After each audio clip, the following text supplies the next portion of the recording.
पूरी दुनिया इस बात से परिचित है कि भगवान राम और उनके परम भक्त हनुमान के बीच एक अद्वितीय प्रेम और आदर का संबंध था। हनुमान जी भगवान राम के प्रति अपार भक्ति, समर्पण और सेवा के प्रतीक माने जाते हैं। उनकी भक्ति और भगवान राम के प्रति उनके प्रेम की एक ऐसी घटना है जो यह साबित करती है कि राम के नाम की शक्ति स्वयं भगवान राम से भी अधिक प्रभावशाली और चमत्कारी है। अयोध्या के राज दरबार में एक बार महान ऋषियों की सभा आयोजित हुई। यह सभा भव्य और दिव्य थी, जिसमें नारद, वशिष्ठ, विश्वामित्र और अन्य महान आर्षि उपस्थित थे। सभा का उद्देश्य था कि भगवान राम की शक्ति और उनके नाम राम नाम की महिमा के बीच तुलना की जाए। विषय जितना गूढ़ था, उतना ही रोचक भी। भगवान हनुमान भी इस सभा में उपस्थित थे, लेकिन उन्होंने इस विषय पर अपनी कोई राय व्यक्त नहीं की। वे अपने आराध्य के प्रति असीम भक्ति के कारण मौन धारण किए रहे। आर्षि नारद, जो अपनी बुद्धिमानी और चतुराई के लिए प्रसिद्ध थे, ने यह दावा किया कि राम नाम भगवान राम से भी अधिक शक्तिशाली है। उन्होंने इस दावे को प्रमाणित करने का निर्णय लिया। सभा समाप्त होने के बाद नारद ऋषि हनुमान के पास गए और उन्हें एक सुझाव दिया। उन्होंने हनुमान से कहा कि वे सभी ऋषियों का सम्मान करें, लेकिन विश्वामित्र का नहीं, क्योंकि वे पहले राजा थे। नारद की यह सलाह एक चाल थी जो हनुमान की भक्ति और राम नाम की शक्ति को परखने के लिए दी गई थी। हनुमान ने नारद के कहने पर सभी ऋषियों को प्रणाम किया, लेकिन विश्वामित्र को प्रणाम नहीं किया। हालांकि विश्वामित्र ने इसे उस समय अधिक महत्व नहीं दिया।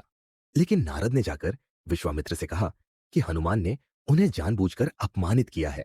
नारद की बात सुनकर विश्वामित्र क्रोधित हो गए। क्रोध में आकर विश्वामित्र भगवान राम के पास गए और हनुमान को दंडित करने की मांग की। विश्वामित्र भगवान राम के गुरु थे, इसलिए राम उनके आदेश को टाल नहीं सकते थे। भगवान राम ने हनुमान को दंडित करने का निर्णय लिया और उन्हें दंडित करने के लिए धनुष बाण उठाया। जब हनुमान को यह समाचार मिला कि भगवान राम स्वयं उन्हें दंड देने आ रहे हैं, तो वे असमंजस में पड़ गए। वे समझ नहीं पाए कि भगवान राम, जिनके प्रति वे पूर्ण निष्ठा रखते थे, उन्हें दंड क्यों देना चाहते हैं। इस समय नारद मुनि ने हनुमान को सांत्वना दी और उन्हें राम नाम का जाप करने की सलाह दी। हनुमान ने नारद मुनि की बात मानी और श्री राम जय जय राम का जाप करने लगे। जब भगवान राम हनुमान के पास आए और उन पर तीर चलाना शुरू किया, तो सभी तीर हनुमान को कोई नुकसान नहीं पहुंचा सके। एक के बाद एक तीर विफल हो गए। यह देखकर भगवान राम चकित रह गए। उन्होंने अपने सबसे शक्तिशाली ब्रह्मास्त्र का प्रयोग किया, लेकिन वह भी असफल हो गया। भगवान राम इस स्थिति को देखकर और भी अचंभित हो गए। वे सोचने लगे कि हनुमान पर विजय पाने का और कौन सा उपाय अपनाया जाए। इसी बीच नारद मुनि, जो पूरे घटनाक्रम को देख रहे थे, विश्वामित्र के पास गए और स्वीकार किया कि उन्होंने हनुमान को उकसाया था। नारद ने विश्वामित्र को बताया कि यह सब उन्होंने राम नाम की महिमा सिद्ध करने के लिए किया था। नारद की बात सुनकर विश्वामित्र का क्रोध शांत हो गया। उन्होंने भगवान राम से कहा कि युद्ध को समाप्त किया जाए।